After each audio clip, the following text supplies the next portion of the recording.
오늘은 이 야곱 이 성경 본문을 가지고 편집증 성격 장애 치유, 좀 말이 어렵죠? 편집증 성격 장애 치유, 이런 주제로 말씀 나누고자 합니다.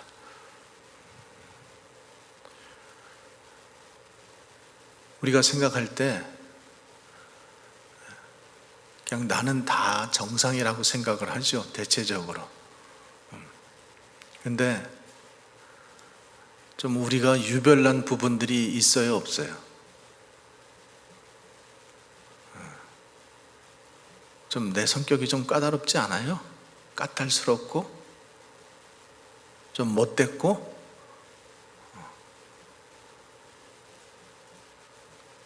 좀 특이하고 또 우리만 그런 게 아니라 우리가 이렇게 다른 사람들을 보면서 참 저 사람 성격 거시기하네. 왜 저럴까? 왜 저렇게 까칠할까? 아마 그런 생각들을 해보았을 거예요. 그래서 이 부분들이 좀 주제가 넓고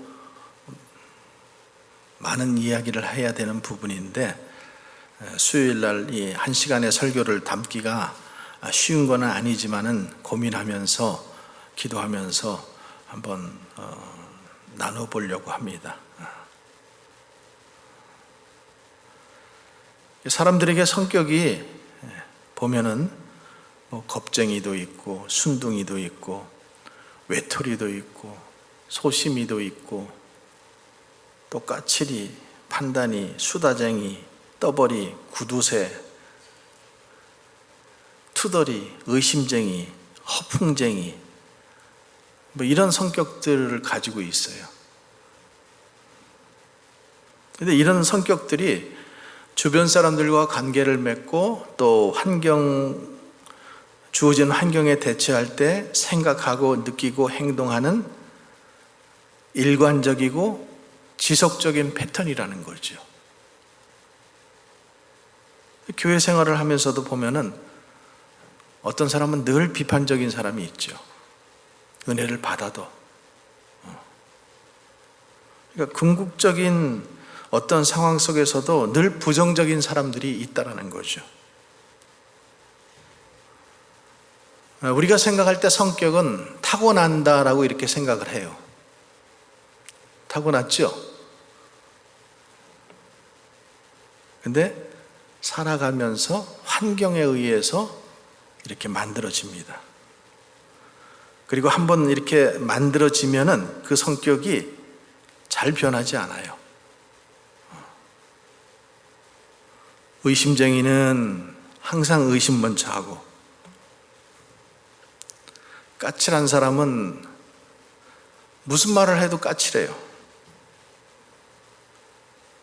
또 불평이 있는 사람들은 항상 불평 먼저 나오죠, 입에. 그래서 이런 것들이 이 타고난 인간의 본성과 어울리는 가족과 또 우리가 지금까지 보아왔던 여러 가지 지금 상처들, 이런 상처들로 말미암아서 이런 성격이 형성된다는 거예요. 그래서 우리가 흔히 세상에서 하는 MBTI 검사라는 성격 검사라는 게 있어요. 해봤어요? 해보셨어요? 안 해봤어요? 그게 꼭 맞는다 안 맞는다가 아니라 내가 어떤 좀 사고형인가 감정형인가, 또 이성적으로 어떤 판단을 하나 안 하나, 이제 이런 사람들의 형태를 한 6가지로 이렇게 분류하는 그런 검사가 있어요. 해보고 싶으신 분은 인터넷에 들어가서 치시면은 MBTI 검사라는 게 있어요. 한번 해보세요. 근데 과학자들은 그거는 좀 정확하지 않다라고 봐요. 사람들은 다 성격이 다르잖아요. 근데 세상에 나쁜 성격은 없다. 다만 부적응을 일으키는 성격이 존재할 뿐이다. 이렇게 얘기해요. 부적응. 어떤 것에 적응하지 못해서 생기는 반응이라는 거죠. 그래서 자기는 물론 다른 사람들과의 생활에서 이 경험하는 사건들, 그것을 자각하고 해석하는 방식상의 문제, 또 정서적 반응의 문제, 또 인간관계 속에서 지속적인 문제, 내적인 충동을 통제받지 못하고 그대로 표출되든가, 이런 것에서 성격의 문제들이 우리에게 쌓이게 된다는 거예요. 그래서 이런 것들이 있다 보니까 우리가 뭐 완전하지 않잖아요. 다 대인관계 속에서도 그렇고, 부부관계 속에서도 그렇고, 교우관계 속에서도 그렇고, 좋을 때는 우리가 한없이 좋지만은 내가 좀 신경이 이렇게 곤두서 있으면 어느 한 부분을 딱 건드리기만 하면은 그냥 다 터져 나오죠. 마치 쓰레기 안에 있는 것들이 막 다 나오는 것처럼, 그래서 까칠해지기도 하고 이렇다라는 거죠. 그래서 이 성격의 문제들이 삶을 정상적으로 행복하게 사는데 지장을 준다라는 거예요. 나는 그렇지가 않은데, 내 마음은 그게 아닌데 내가 하는 어떤 말이나 리액션이나 이런 것들 때문에 상대방이 오해를 하잖아요. 그리고 거기에 대해서 상처를 받기도 하고.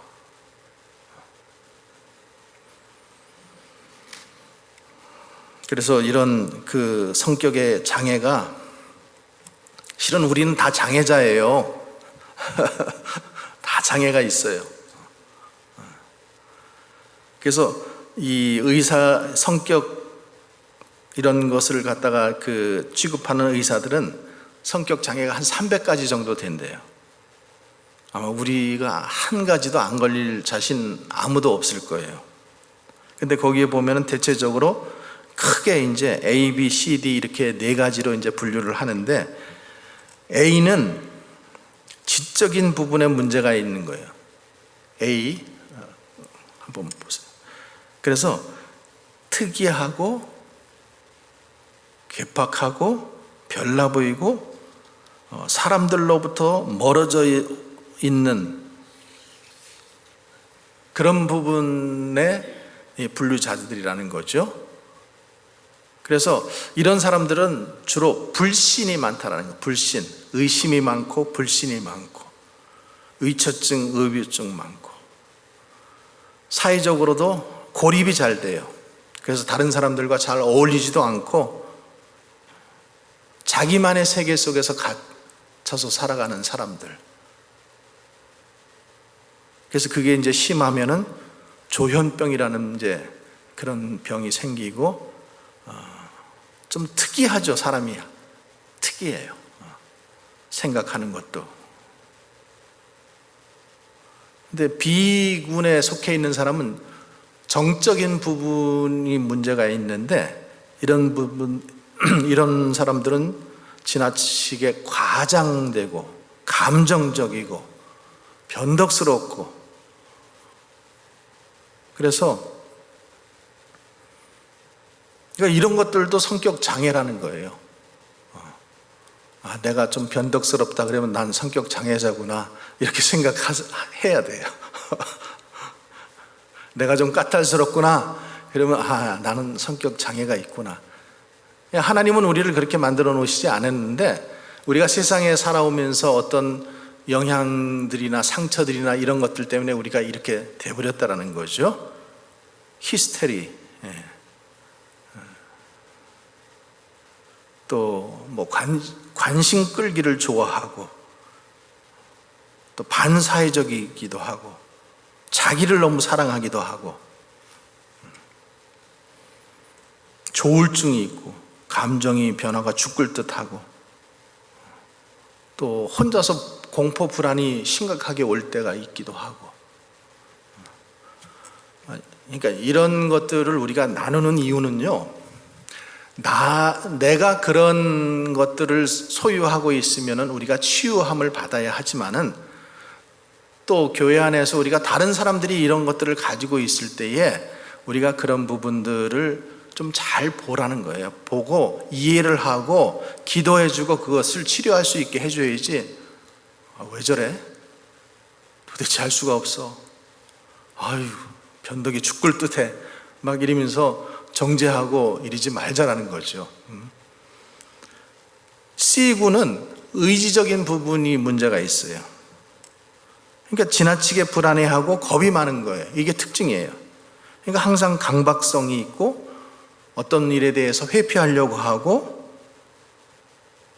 또 이 강박성이 있다라고 하는 것은 완벽주의자예요. 무슨 일을 하더라도 완전하게 하지 않으면 자기가 마음에 들지가 않은 거예요. 또 그렇다 보니까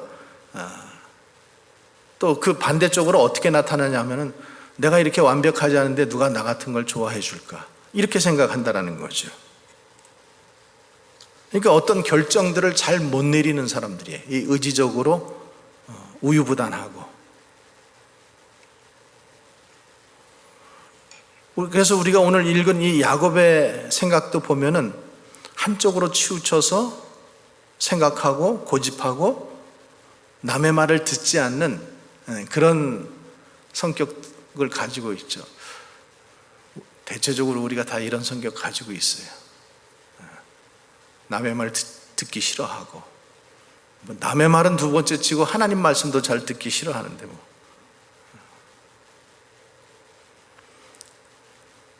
그래서 야곱이 아버지도 믿지 못하고, 형도 믿지 못하고, 삼촌도 믿지 못하고, 친구는 물론 가족도 믿지 못하고, 교회 목사도 믿지 못하고, 이 세상에 믿을 것은 오직 나밖에 없다라고 생각하죠.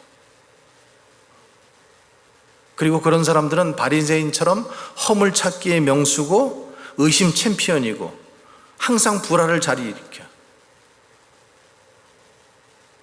자, 그러면 우리가 대부분 이렇게 성격의 문제들을 가지고 있는데, 어떻게 성격 장애를 치유받을 수 있을까? 첫 번째, 거듭 말씀드리지만은, 하나님은 이 낮은 자존감을 회복시켜서 성격 장애를 치유시켜 주십니다. 아멘이십니까?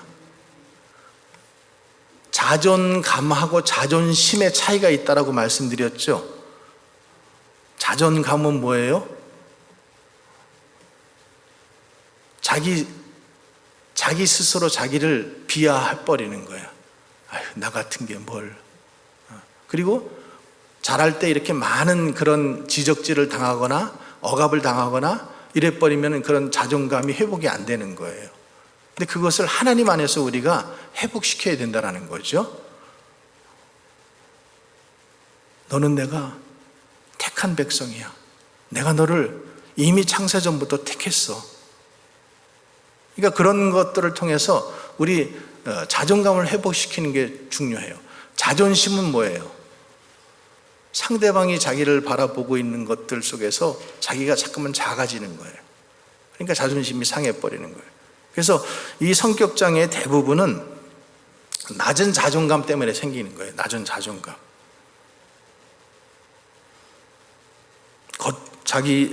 자기간이 겉으로는 자신에 대해서 굉장히 정의롭고 순진하고 고결스러운 사람이라고 생각하는데, 실제로는 자기 자신이 열등하고 무능하고 약하다고 느끼는 거예요. 그러니까 여러분, 의처증이나 의부증이 있는 사람들은 상대가 자신을 사랑하지 않는 게 문제가 아니라 자신은 사랑받을 자격이 없다라고 생각하는 게 문제예요. 그러니까 의심하는 거예요, 의심. 그래서 안 좋은 일에 대해서 타인에게 책임감을 돌리고, 그리고 어떤 일이 생기면은 자신은 무고한 피해자로 부부간에도 마찬가지잖아요. 무슨 일 잘못됐다 그러면은 당신 때문에 그랬잖아, 당신이 잘못했잖아, 이래가지고 이것 때문에 싸우잖아요. 어? 왜 그 얘기를 안 해줬어? 왜 그때 그딴 결정을 했어? 이러면서 그냥 자기는 아무 문제가 없고 항상 다른 사람이 남편이 문제야.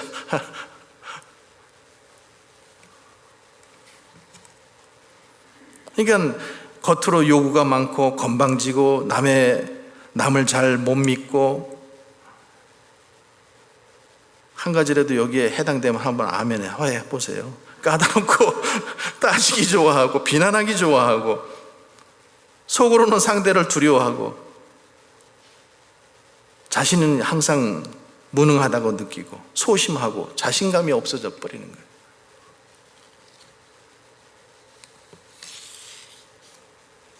그러니까 이렇게 편집증 성격 장애를 가지고 있는 이 야곱, 오늘 야곱을 예를 들어서 설명을 해주시는데, 하나님께서 야곱을 어떻게 치유하고 계시는지 한번 우리가 성경을 통해서 그걸 보고자 하는 거예요.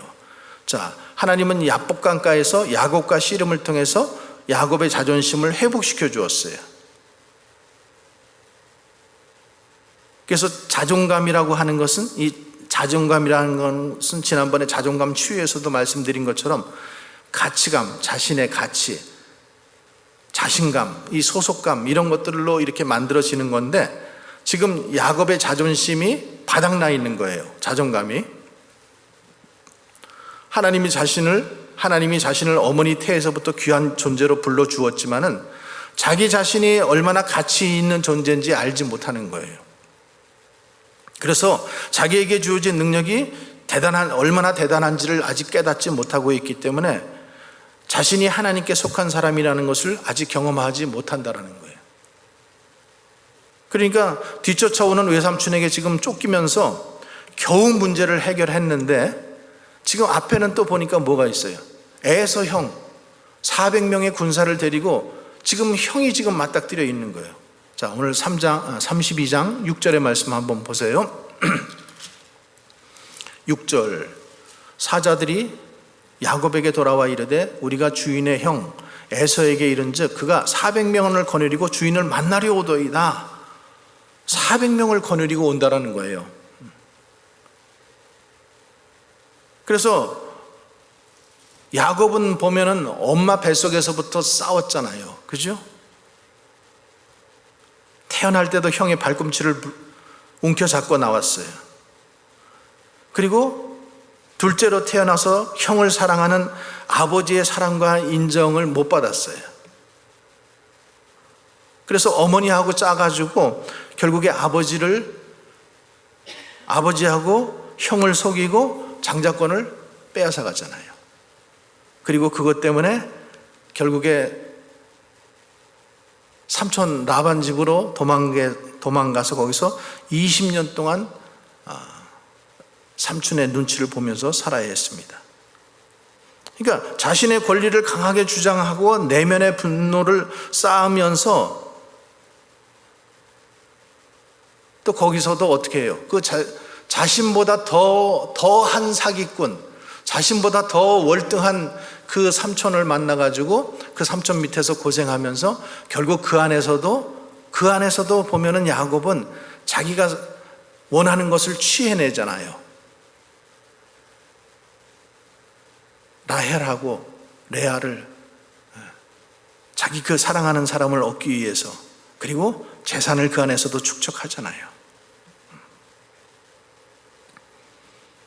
그래서 이제 야곱이 그 삼촌 집에서 이탈해가지고 이제 다시 자기 집으로 돌아올 때 이 편집증 성격 장애를 가지고 있는 야곱이 먼저 사자들을 보내는 거예요. 사자들을 보내서 3절에 보면 이렇게 돼 있어요. 야곱이 세일 땅 에돔 들에 있는 형 에서에게로 자기보다 앞서 사자들을 보냈다. 그리고 8절 말씀에 보면은 이르되 에서가 와서 한 대를 치면 남은 한 대는 피하라 하고, 남이야 죽든 말든 이제 자기만 살겠다라는 거예요. 그래서 25절에 보세요. 25절에 오늘 우리가 읽었잖아요. 자기가 야곱을 이기지 못함을 보고 그가 야곱의 허벅지 관절을 치매 야곱의 허벅지 관절이 그 사람과 씨름할 때 어긋났더라. 밤새도록 어떤 사람과 싸웠는데 그는 지금 자신의 의지, 자신이 목표하는 것을 취하기 위해서 밤새도록 지금 힘을 쓴 거예요. 그래서 그것을 이루는 거예요. 장자권을 탈취할 때도 그랬고 아내를 얻을 때도 그랬고 7년 동안 무료 봉사하면서 아내를 위해서 희생했어요. 지금도 철저하게 지금은 계산적으로 그 자기가 그것을 얻고자 하잖아요. 그래서 7절 말씀 한번 같이 읽어봅니다. 야곱이 심히 두렵고 답답하여 자기와 함께한 동행자와 양과 소와 낙타를 두 떼로 나누고. 그러니까 심히 두렵고 답답했다라는 거예요. 왜 그래요? 하나님께서 자기를 만드셨다. 또 하나님께서 말씀해 주신 자존감이 없기 때문에 그러니까 이렇게 지금 두렵고 답답한 거예요. 그러니까 여러분 우리가 자기 자신에 의해서 만들어진 자존감, 난 자존심이 센 사람이야 뭐 이래가지고 내세울 건 난 자존심밖에 없어 막 이러는 사람들 보면은 실은 약한 사람들이에요. 그리고 그렇게 만들어진 자존심은 아무 쓸모가 없는 거예요. 아무 쓸모없는 자존심이에요.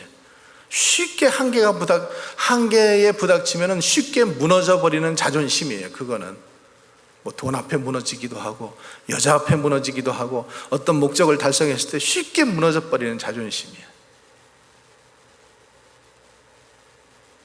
그러니까 하나님의 자녀이고 내가 가치가 있는 존재이고 하나님과 함께하면 어떤 문제도 해결할 수 있고 하나님께 속한 사람이기 때문에 하나님께서 끝까지 나를 보호해 주실 것이라는 이런 그 믿음을 가지지 못한 상태에 있는 그 어떤 마음들은 아무 소용이 없다라는 거예요.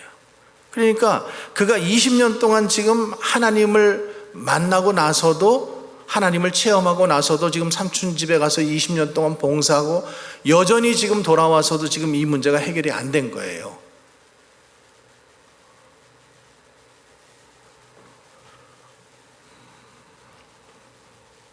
그러니까 그가 지금 태어날 때 어땠어요? 창세기 25장 23절에 보면은 같이 읽어볼게요. 여호와께서 리브가에게 이르시되 두 국민이 내 태중에 있구나. 이 족속이 저 족속보다 강하겠고 큰 자는 어린 자를 섬기리라. 또 장자의 명분을 얻을 때에도 창세기 27장 27절 보면은요. 다음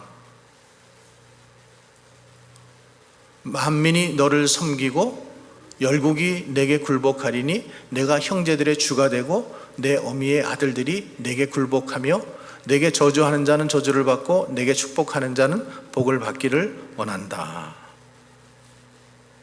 이렇게 지금 했어요. 근데 목숨을 건지기 위해서 베델에서도 또 어땠냐 하면은요. 창세기 28장 14절 내가 너와 함께 있어 내가 어디로 가든지 너를 지키며 너를 이끌어 이 땅으로 돌아오게 할지라 내가 내게 허락한 것을 다 이루기까지 너를 떠나지 아니하리라 하신지라. 라반을 떠날 때에도 마찬가지예요. 삼촌 라반을 떠날 때에도 창세기 31장 3절에 보면 여호와께서 야곱에게 이르시되 내 조상 땅 내 족속에게로 돌아가라. 내가 너와 함께 있으리라. 하나님이 지금 함께 계시겠다라고 지금 계속해서 말씀해 주셨잖아요. 또 돌아오는 길에 하나님께서 하나님의 군대까지 보여주셨어요. 그럼에도 불구하고 자기 형 에서가 오는 게 불안한 거예요. 두려운 거예요. 그러니까 하나님을 신뢰하기보다는 지금 자신이 가지고 있는 처지, 환경, 그리고 방법을 생각하니까 불안과 두려움에 떨 수밖에 없다라는 거예요. 그러니까 우리도 마찬가지예요. 하나님을 20년 동안 믿었어도 그 믿음이 든든하지가 못하면 이런 불안과 자존심 속에서 떨 수밖에 없다라는 거예요. 그런데 하나님께서 그를 어떻게 변화시키는가? 오늘 그 사건을 통해서 변화시켜 주시는데, 자, 야곱이 하나님과 씨름하잖아요. 씨름한다. 근데 뭐 기도했다 뭐 이런 얘기도 하기도 해요. 끈질긴 기도. 그래서 야곱이 천사와 씨름하던 그 믿음을 내게도 주셔서 우리가 이렇게 기도하기도 하고 고백하기도 하고 하잖아요. 근데요, 이 씨름은 실은 하나님께서 먼저 건 씨름이에요. 하나님께서 야곱을 변화시키기 원해서 지금 이 두려워하고 불안해하고 있는 이 야곱에게 그 씨름을 걸어온 거예요. 그러면서 하나님께서 나중에 씨름하면서 어떻게 하셔요? 졌다라고 표현하잖아요. 졌다. 그 사람이 자기가 야곱을 이기지 못함을 보고, 근데 실은 하나님께서 지는 싸움이 아니잖아요. 얼마든지 이길 수 있는데 아버지와 아들과 싸우면서 아버지가 져주는 척 하는 것처럼 져준 거죠. 근데 뼈가 위골된 사람은 누구예요? 져줬으면 하나님이 뼈가 위골이 돼야 되는데 야곱이 뼈가 위골됐잖아요. 그렇죠? 그래서 호세아서 12장 2절 3절에서는 이렇게 표현하고 있어요. 한번 같이 읽어볼게요. 야곱의 소행대로 벌을 주시며 그 소위대로 보응하시리니 그는 태에서 그의 형의 발꿈치를 잡았고 또 작년에는 하나님과 힘을 겨루되 천사와 힘을 겨루어 이기고 울며 그에게 간구하였으며 하나님은 베델에서 저를 만나 주셨다라는 거죠.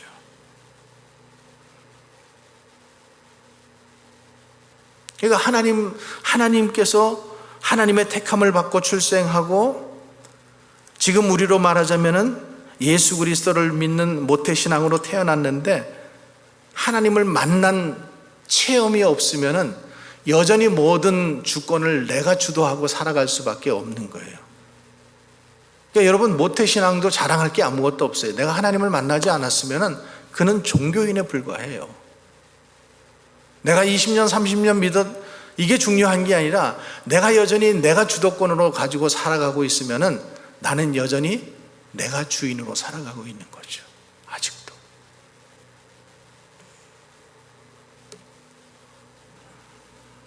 그러니까 사사기 말씀이 그거잖아요. 그때에 이스라엘에 왕이 없으므로 사람들이 자기 소견에 옳은 대로 행했더라. 자기가 주인이 되어서 사는 거예요. 자기가 주인이 되어서.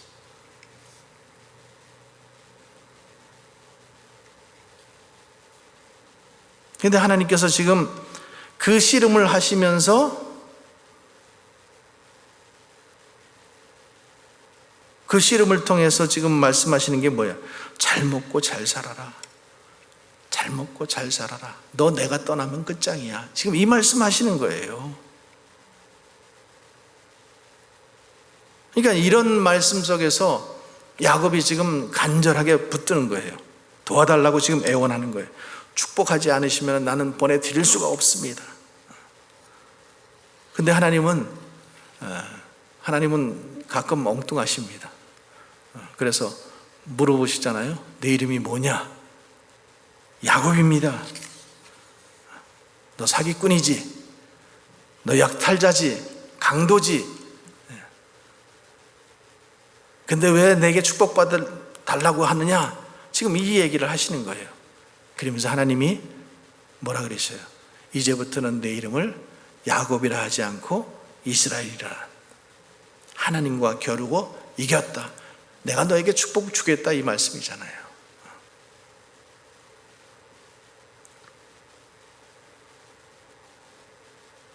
그러니까 지금까지 야곱은 자기 힘으로 살았던 거예요. 자기 힘으로. 하나님을 20년 전에 만났어도 자기 힘으로 자기가 주관이 되어서 모든 삶을 가지고 살았는데, 그래서 하나님은 그냥 곁에서 항상 내가 어려울 때 잠시 도와주시는 분, 내가 필요할 때 잠깐 와서 그냥 나를 도와주시는 분 정도로 생각했다라는 거예요. 근데 지금 이 야복강가에서 씨름은 그 모든 것을 포기하게 하신 거예요. 그리고 하나님이 모든 것을 하신다. 전적으로 포기하게 만들어 준 거죠.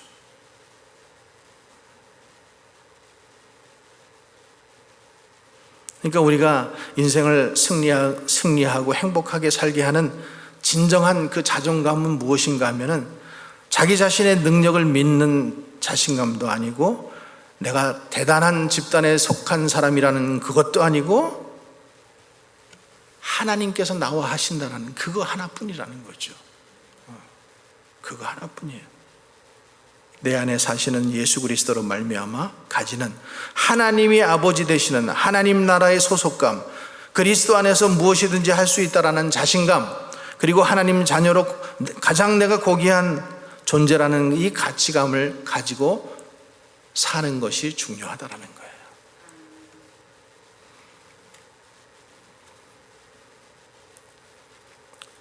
실존 철학가 하이데거라는 사람이 이런 말을 했어요. 사람에게는 세 가지 고민이 있는데 하나는 물질에 대한 고민이고, 두 번째는 사람에 대한 고민이고, 세 번째는 자기 자신에 대한 고민이다. 근데 물질에 대한 고민이나 사람에 대한 고민은 사람에 따라서는 어느 정도 해결할 수 있다는 거예요. 근데 자기 자신에 대한 고민은 아무도 풀지 못한다는 거예요. 그것은 오직 믿음에서 얻어지는 영원한 소망만이 그것을 풀어준다는 거죠. 그래서 자기 자신의 문제를 해결할 수 있는 방법은 오직 믿음뿐입니다. 하나님뿐입니다.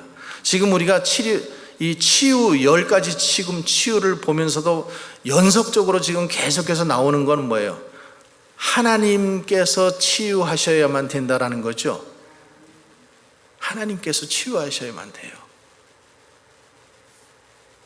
그래서 하나님을 진정으로 만나면은, 그러면은 우리의 모든 상처들이 치유받을 수 있다라는 것이 치유를 통해서 우리에게 주시는 말씀이죠.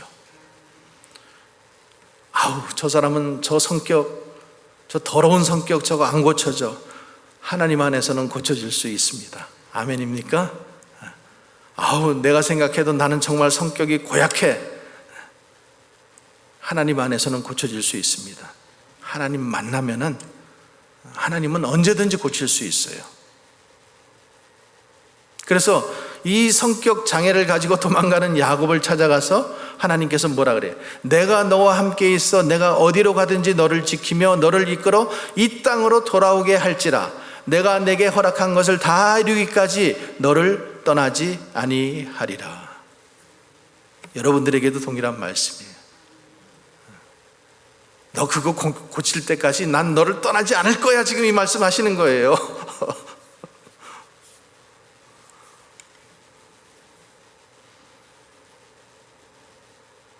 그래서요, 이렇게 지금 성격 장애가 있는 야곱이 치유가 되는데 그 사건 이후에 어떻게 변하는지 한번 좀 보세요. 43장, 창세기 43장 14절 말씀 한번 봅니다. 43장. 제가 말씀을 준비 못했으니까 여러분 성경을 좀 찾아서 같이 읽어보면 좋겠습니다. 43장 14절.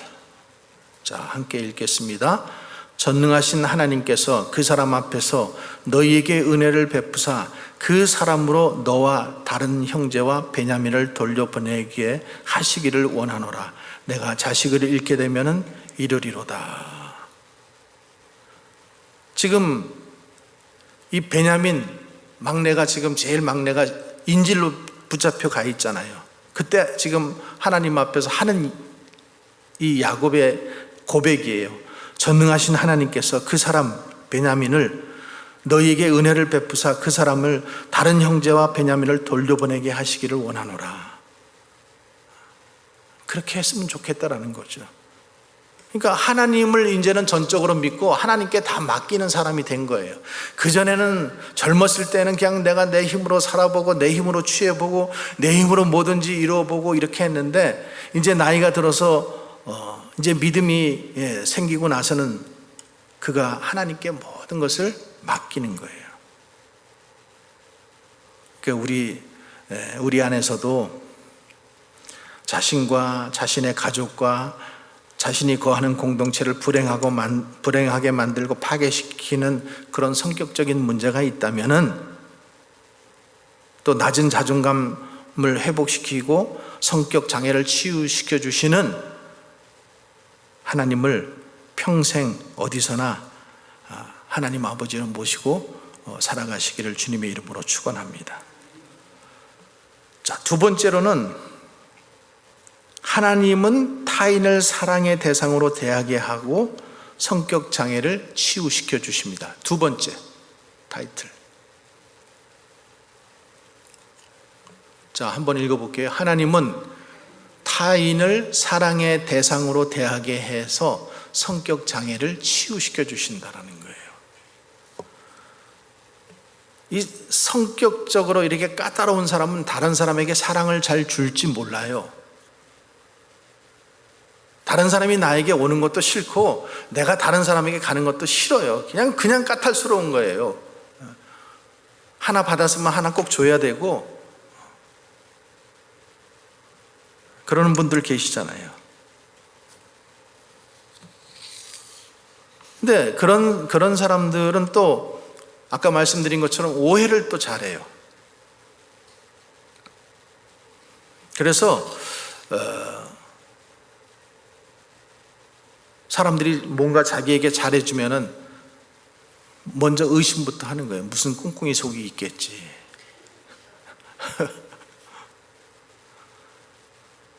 교회에 들어왔는데 자신을 쳐다보고 말을 붙여주고 웃어주고 이러는 게 무슨 꿍꿍이가 있겠지.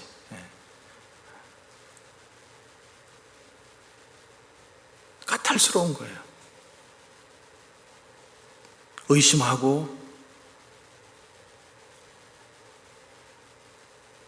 그래서 다른 사람들은 그렇게 생각하지 않는데 본인 스스로 그렇게 생각을 하는 거예요. 그러니까 가까이 하기에는 너무나 먼 당신이 스스로 돼버리는 거죠. 자꾸만 이렇게 마음을 잠그는 거죠. 그래서 그런 사람들은 왜 자꾸만 나를 이렇게 피곤하게 하지? 왜 이렇게 나를 힘들게 하지? 그냥 친절해서 물어보는 말이고 그냥 친절하게 웃어주는 건데도 그렇게 생각한다라는 거예요.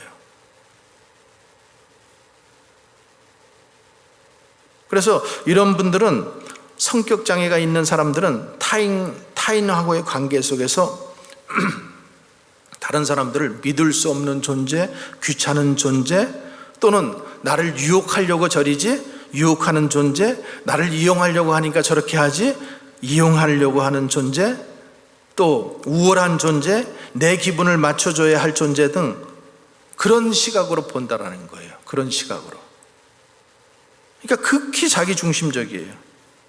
그러니까 극히 자기중심적이니까 다른 사람들하고 대상이 잘 소통이 안 될 수밖에 없죠. 자, 야고보를 보세요. 아버지도 삼촌도 믿지 못하는 거예요. 그래서 에서가 자기를 죽일 것이라고 지금 의심하는 거잖아요.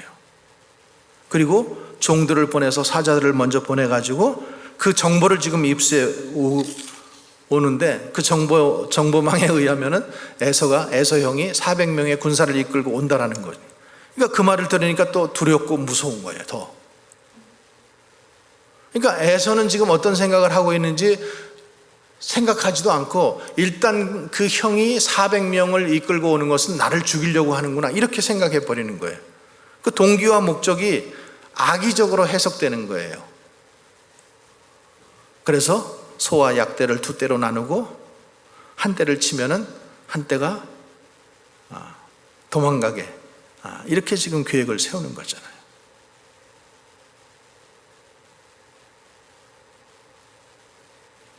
왜냐하면은 그 자기가 형의 장자권을 빼앗았을 때에, 그래서 아버지에게 축복을 받았을 때에 에서가 야곱을 미워하면서 심중에 이르기를 아버지를 곡할 때 아버지가 죽을 때가 가까웠은즉 내가 내 아우 야곱을 죽이리라 이렇게 했던 말을만 기억하는 거예요. 그 사실만 가지고 있는 거예요. 과거의 어떤 사실, 과거의 어떤 말, 그것만 가지고 있는 거예요. 그래서 그 경험과 그 경험에 의한 그 추측으로 지금 나에게 저렇게 악의를 가지고 나를 죽이려고 오는구나 이렇게 지금 생각하는 거죠. 그러니까 자신이 남을 속이는 사람이다 보니까 다른 사람도 믿지 못하고 계속해서 속고 속이고 의심하고 그렇게 사는 그런 인생이 되었다라는 거죠. 그래서 그가 잘못된 이 성격 장애 이 대인간을 어떻게 바꿔주는가 하면은 33장 4절 말씀 한번 봅니다. 33장 창세기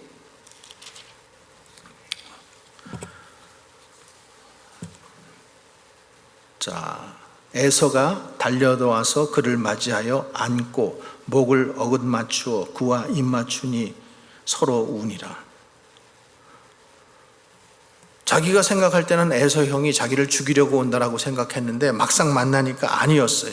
먼저 달려와서 형이 먼저 달려와서 입맞춤을 해주고 서로 우는 거예요.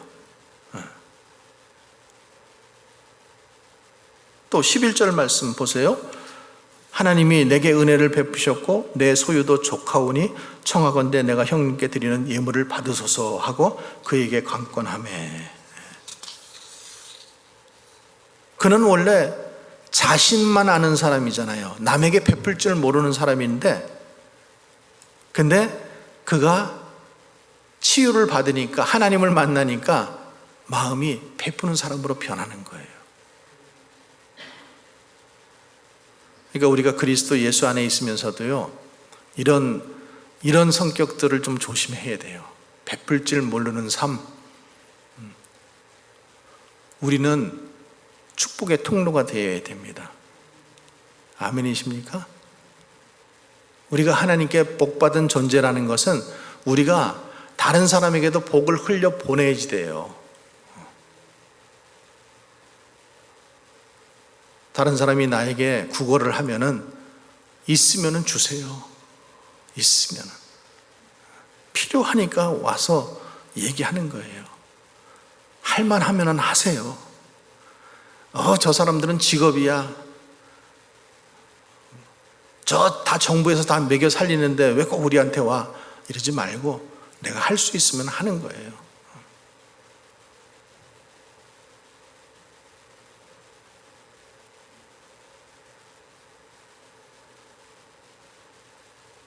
그래서 우리가 정말로 하나님을 믿는 사람이라면은 내가 복받은 사람이라는 것을 우리가 믿는다면은 우리는 복의 통로가 되어야 돼요. 복을 흘려보내야지 돼요. 자꾸만. 자, 그래서 지금 이 치유된 야곱이 그 다음에 어떻게 변하는지 한번 43장 다시 또 창세기 43장 1절 2절의 말씀 보겠습니다. 그 땅에 기근이 심하고 그들이 애굽에서 가져온 곡식을 다 먹음에 그 아버지가 그들에게 이르되 다시 가서 우리를 위하여 양식을 조금 사오라. 이제 적은 양식을 먹다가 지금 또 그것이 다 떨어져서 지금 다시 또 양식을 사오라 그러는 거예요. 그러니까 자기만 알고 옛날에 그 더러운 성격의 소유자라면은 이렇게 다른 사람을 위해서, 가족을 위해서 절대 희생하지 않는 사람이에요. 타인이 죽든 말든 다른 사람이 먹든 말든 그냥 내 입만 위하는 거예요. 1년치를 싸워야 되고 내 가족만 위하고. 제가 조심스럽게 말씀하지만 여러분, 우리가 공동체 안에서 식사할 때도 마찬가지예요. 우리가 다 십시일반 가져와서 같이 나누고자 하는데 남으면은 우리가 뭐 서로 싸가도 괜찮죠. 근데 어떤 사람들은 그냥 자기 입만 생각해. 자기 입만 생각해. 아니, 가족 없는 사람이 어디 있어요? 다 있지. 제가 치사하게 이런 말을 드려서 죄송해요. 그래서 다른 사람은 죽든 말든 나는 가서 우리 식구들 먹고 살아야 되니까 가서 그거 몽땅 사와버리는 거예요. 이런 짓 하지 말라는 거죠. 그러니까 옛날 야곱 같으면 이렇게 살아야 돼요. 근데 그가 하나님을 만나고 나서는 다른 사람도 배려할 줄 아는 그런 사람으로 변했잖아요.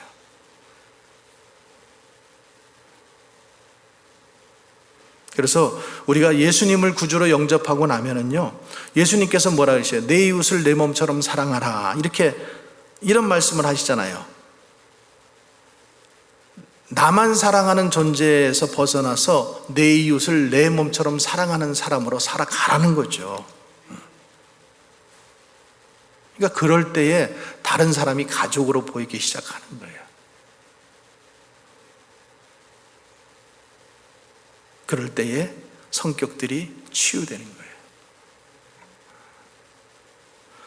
자, 세 번째로 하나님은 세상을 영역 주권을 회복해야 할 세상에 대하게 하시고 성격 장애를 치유시켜 주십니다. 세상관을 변화시켜 주시는 거예요. 세상관을. 두 번째로는 뭐였었어요? 두 번째로는 타인, 다른 사람에 대해서 어떻게 대해야 되는지. 그래서 주님께서 말씀하시잖아요. 제 옆집에 유대인 할아버지가 살아요. 유대인. 근데 제가요, 보면서도 어떨 때는 깜짝깜짝 놀라는 게요. 이분은 저보다 한 10살에서 15살 더 많아요. 근데 매일 아침마다 매일 아침이 아니고 일주일에 한 번씩 쓰레기 버리러 가잖아요. 쓰레기 아침에 청소차가 지나가면은 그냥 우리는 아직 좀 젊어서 그런지 좀 게을르더라고요. 그냥 그거 이제 시간 지나면 밖에 나갈 때 그냥 내가 들여놓고 가면 되지 이러는데, 이 할아버지는 동네 쓰레기통을 다 동네마다 지금 자리에다 리턴 시켜주는 거예요. 누가 시킨 일이 아니에요. 그냥 자기가 하는 거예요. 그 제가 거기서 뭘 하나 깨달았냐면, 야, 유대인이다, 유대인. 내가 대접받고 싶은 대로 먼저 하는 거예요, 지금. 그분이 지금 그렇게 하는 거예요. 그리고 이제 자기가 나이가 더 들어서 이제 언젠가는 거동이 불편할 날이 올 거 아니에요, 그렇죠? 그러면 그 마을 사람들이, 그 동네 사람들이 다 그렇게 베풀림을 받았잖아요. 뭐 5년 동안, 10년 동안. 그러니까 그 할아버지가 거동이 불편해지면 어떻게 하겠어요? 해주겠죠. 은혜를 받는 사람은 쓰레기통 갖다가 거기다 놔주겠지. 그걸 보는 거예요. 야. 그래서 그 하나를 보면서 참 유대인들이 세상을 보는 세상관, 타인을 대하는 이런 것들이 참 성경적이다. 성경 말씀대로 살려고 하는구나. 이런 것들을 느꼈어요. 그러니까 우리가 타인에 대해서도 그렇고 세상에 대해서도 그렇고, 자, 이 지금 성격 장애를 가진 사람들에게 지금 그 사람들에게 세상은 어떤 세상이냐면, 세상은 항상 조심하고 경계하지 않으면 안 되는 세상, 위험한 세상. 우리도 그런 마음을 좀 가지고 있잖아요, 그렇죠? 그러니까 의심이 자동적으로 배어 있어요. 그리고 세상은 아무도 믿을 사람이 없다. 자신만 믿어야 된다. 그래서 의심의 눈을 가지고 항상 모든 것을 관찰한다는 거죠. 그래서 세상을 바라보는 관점이 병들어 있기 때문에, 그것 때문에 모든 것들이 잘못 그 병든 세계관으로 나타난다는 거예요.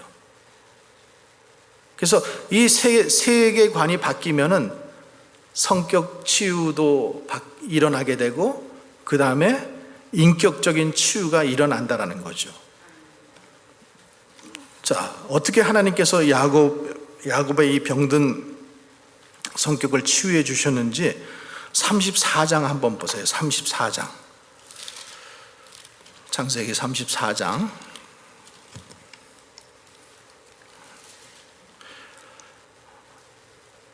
자, 이 34장에 보면은 하나밖에 없는 외동딸 디나가 강간당하는 사건이 나와요. 근데 그 34장의 야곱의 모습을 보면은 야곱의 그 불같은 성격은 다 없어져 버렸어요. 옛날 같으면은 그는 무차별을 복수해야 되고 그 문제 해결해야 돼요. 근데 자, 26절 말씀 한번 보세요. 26절. 칼로 하몰과 그의 아들 세겜을 죽이고 디나를 세겜의 집에서 데려오고, 이랬어야지만 되는 거예요.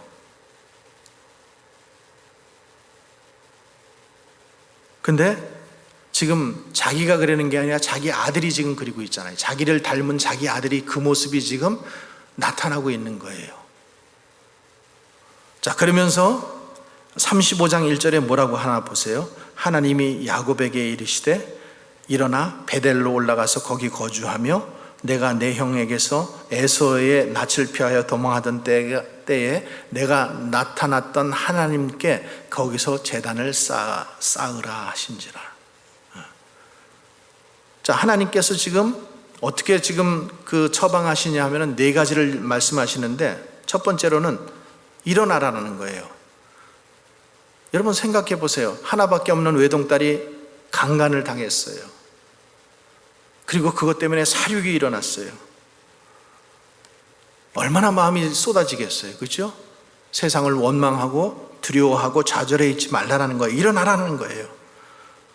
우리 그리스도인들은 무슨 일을 만나더라도 항상 주님의 말씀 의지하고 일어나시기 바랍니다. 그것이 주님의 명령이에요. 살 길은 또 생긴다라는 거예요. 주님이 그걸 주신다라는 거죠. 두 번째로는 뭐예요? 베델로 올라가라는 거예요. 너는 지금 이 땅에 살지만 세겜에 지금 살고 있어요. 근데 너는 땅에 속한 사람이 아니라는 거예요. 하나님 중심으로 살아야 할 사람이라는 거예요. 그래서 너는 여기 이 땅이 너가 살아야 할 영원한 땅이 아니라 너는 천국, 베델, 하나님의 집을 향해서 살으라는 거죠. 베델로 올라가라. 셋째는 베델에 거주하라. 세겜 인생에서, 땅의 인생에서 하나님을 섬기는 인생으로 그 인생관을 바뀌라는 거예요. 방향을 바꾸라. 그리고 네 번째로는 하나님께 제단을 쌓으라. 그러니까요, 주님 앞에 나와서 예배 드리는 것이 우리가 변할 수 있는 최고의 방법이에요. 다른 것은 안 돼요. 아무리 사랑하는 사람이 옆에서 잘해줘도 안 변합니다, 여러분. 잔소리해도 여러분 안 변합니다, 여러분. 해봐서 알잖아요, 그렇죠? 근데 하나님 앞에 예배하는 자로 바뀌면은 하나님께서 바꿔주시는 거예요. 여러분, 오늘날 모든 문제는 실은 경제적인 문제도 인권적인 문제도 또 무슨 제도의 문제도 아니에요. 지금 세상이 이렇게 문제가 많은 것은 사람들이 하나님을 떠났기 때문입니다. 예수님을 모르고 예수님 밖에 있기 때문이에요. 19세기의 무신론자들이요, 어떻게 얘기했냐면요, 리처드 도킨슨 같은 사람은 이렇게 얘기했어요. 무신론이 더 성격 좋은 사람들을 만들어주고 인간을 인간답게 살게 만들어주고 자유와 참 행복을 보장해 준다라고 이렇게 주장했어요. 근데 무신론 주장한 사람들, 또 무신론으로 무장한 사람들이 성격이 정말 좋은가? 안 그렇잖아요. 동성애를 합법화하고, 그리고 내 인생을 내 마음대로 사는데 누가 간섭할? 여러분, 그것이 정말 행복이에요? 아니잖아요. 지금 아직 심판이 오지 않았지만은 동성애자들은 지금 이 땅에 살면서 내가 하고 싶은 거, 아무런 내가 원하는 성을 가질 수 있는 거, 그리고 내 마음대로 어떤 행위들을 하는 거에 대해서 그 사람들이 정말로 행복한가? 아니라는 거예요. 아니라는 거.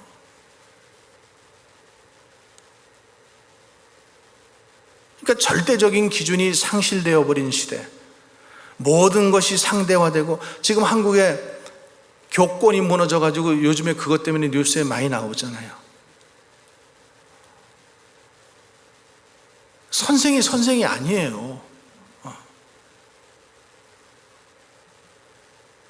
우리 어렸을 때만 하더라도 정말 선생 그림자도 밟으면 안 된다고 그랬잖아요. 그리고 살았는데 그렇게 존경하고, 그분들은 이슬만 먹고 정말 똥도 안 넣고 화장실도 안 가고 그러는 분인 줄 알았는데, 근데 요즘은 교권이 애들의 문제보다도 그 부모들의 문제예요. 부모들. 강남에 살면요, 부모들이 그 이렇게 아파트에 살잖아요. 그러면서 이 쌍안경을 가지고요, 교실들을 관망하고 있대요. 어떻게 지금 하고 있는지를 갖다가. 그리고 뭐 자기 자식 뭐 조금만 좀 잘못돼 하는 것 같으면 교실 찾아와서 선생 머리를 끄집지 않고 뭐 멱살을 잡지 않나 뭐.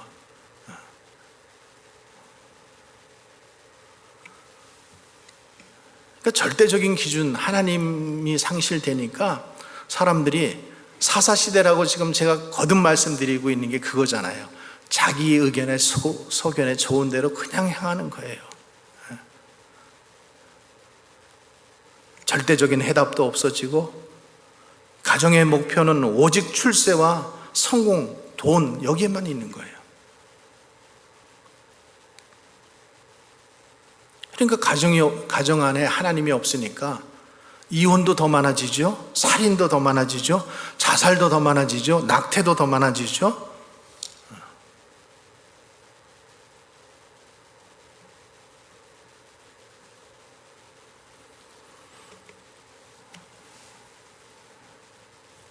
하나님의 주권이, 하나님의 영역이 다시 회복되어야 되죠.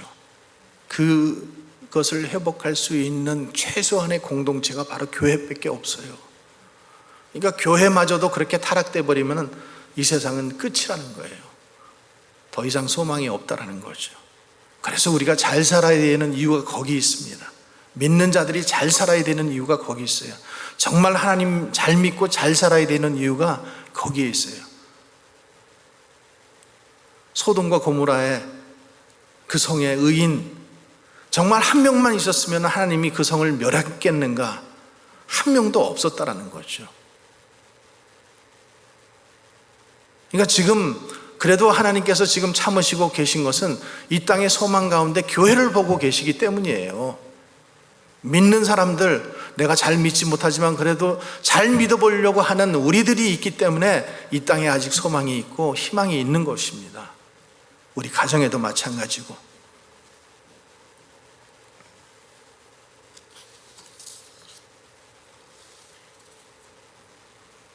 그래서 그가 베델에 올라가서 이제 예배를 드리잖아요.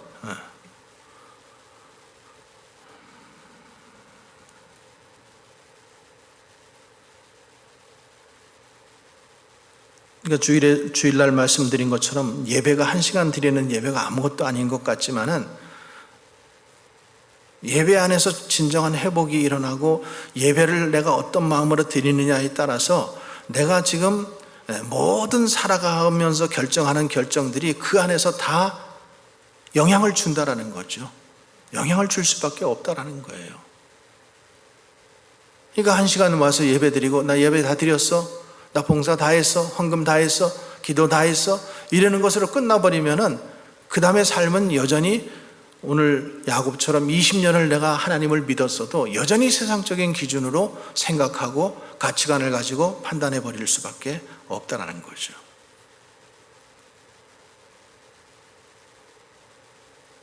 그래서 베델에 올라가서 예배를 드리고 가족들과 모두 그 잘못됐던 거, 귀걸이, 우상들 이거 다 빼가지고 그 상수리 나무 밑에다 묻고, 그리고 그들이 야곱과 함께 베델로 올라가서 하나님을 믿는 하나님의 백성, 그것이 하나님께서 우리를 치유시켜 주시는 방법이라는 거죠.